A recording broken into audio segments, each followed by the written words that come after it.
Welcome to the Learners Club. Let's make squares within seconds. Part 2. Before moving forward, I would strongly recommend for those who haven't watched the part 1 of this video, please do watch it, otherwise it will be difficult for you to understand the concepts. Let's go through these points quickly now. If you have started learning squares till 25, this is great. As you know, our main base will always be 100, like we did it in our previous video. The sub base, if any, can change as required. In our previous video, we did not change our sub base, we only used examples related to main base. But this video is solely focused on using sub base. Just to remind you again, when the number is higher than the base, we have to add the difference, and when the number is lower than the base, then we have to subtract the difference. And the carryover from part 1 of our calculation will be added in part 2. Now how sub base will change our calculations, let's go through these points. The first part of our answer will not change at all. Let's see in our example.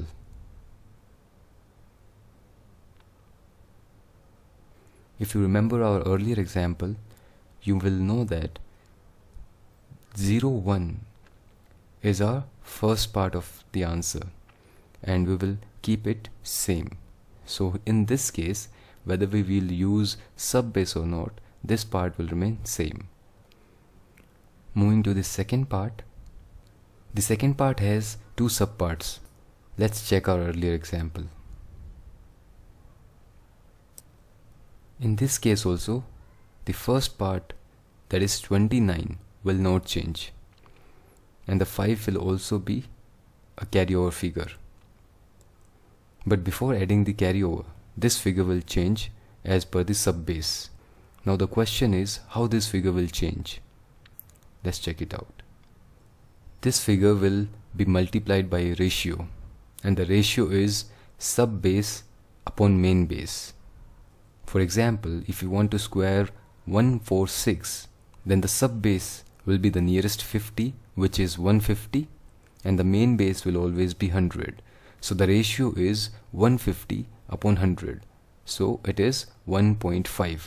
Now that figure will be multiplied by 1.5 before adding the carryover. After this step, we have to add the carryover to the resultant figure. Let's learn with the examples. In our first example, we will try to calculate the square of 47. Before starting with anything, we have to keep in mind that our main base will always be 100. And in this example, the nearest 50 is 50. So that will be our sub base. Now the ratio is 50 upon 100, which is 0.5. Let's start with the first step. Now sub base is 50, number is 47, so we will subtract 47 from 50. We will get 3 as our answer. The square of this difference is 9. Now please remember this. If the square of a difference is a single digit number, we have to add 0 before this. In this example, it is 0.9. Now this 0.9 will be the first part of our answer. The next step is similar to our earlier examples. We will subtract this difference from 47 to get 44. In our examples, using only main base, this 44 was the final number of the second part. Now as we are dealing with the sub base here, we have to multiply it by the ratio, and the ratio is 0.5. So the answer here is 22. This is the final part of our answer. So the square of 47 is 2209. Let's try another example. This time we will take 58 as our number. Again, the main base will be 100. The nearest 50 is 50, so our sub base will be 50. Ratio again will be same as 0.5. As 58 is higher than 50, we will subtract 50 from 58 to get 8.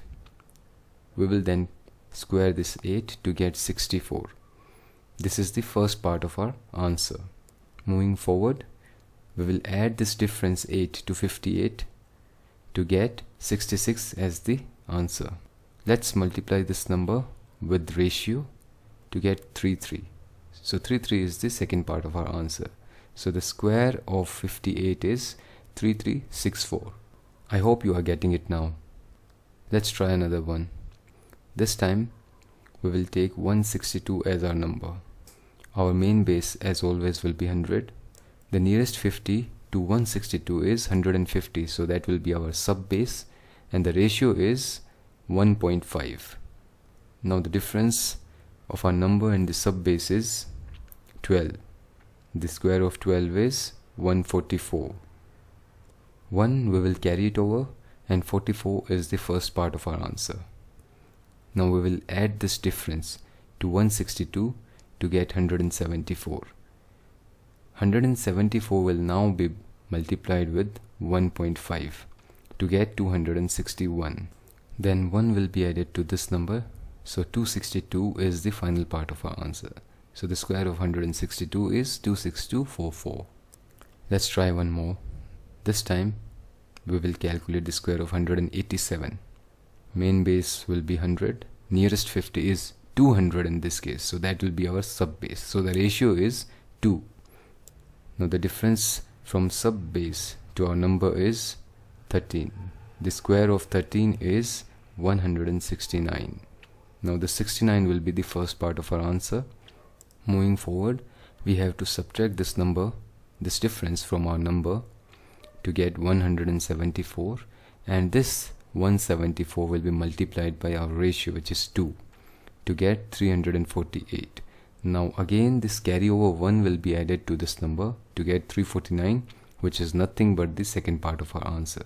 So the square of 187 is 34969. Let's try one more. In this case the number is 222. Our main base is 100. Again the nearest 50 is 200, so 200 will be our sub base. The ratio is 2, and the difference between our number and sub base is 22. 22 square is 484. If you know the square is still 25, this will be easier for you. Now this 84 will be the first part of our answer, and 4 will be the carryover. We will add this difference to our number to get 244. Now 244 will be multiplied by the ratio to get 488. Now this carryover has to be added to get 492, which is nothing but the second part of our answer. So the square of 222 is 49284. Now let's try out a larger number this time. The number is 884. In this case also our main base will be 100, and the nearest 50 is 900, so that will be our sub base. So the ratio is 9. Now the difference between the sub base and our number is 16. So the square of 16 is 256, and 56 will be the first part of our answer.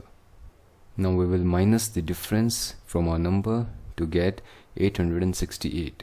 Now this 868 will be multiplied by 9 to get our number as 7812.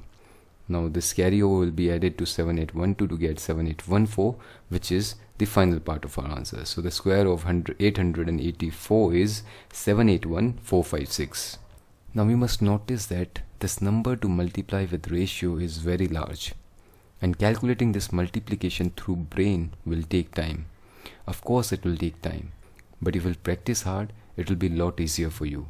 And I will also try and make a video to make multiplication a little easier, especially for the larger numbers.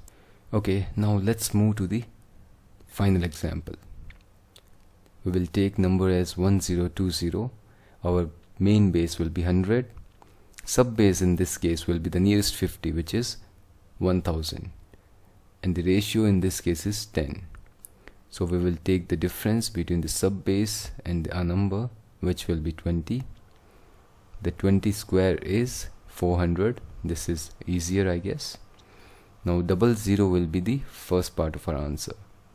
Next we will add the difference to our number to get 1040, and then we will multiply this with our ratio, which is 10, to get 10,400. Now this 4 carryover will be added to this number to get 10,404. So this is the final part of our answer. So the square of 1020 is 1040400. Guys, believe me, If you'll practice hard, you can make a square of even a 6-digit number. And try to transfer these skills to the boys and girls who are in schools or in colleges. This will definitely make their brain sharper. So, do practice and keep doing it. I hope you have liked this video. Tune in for the next one.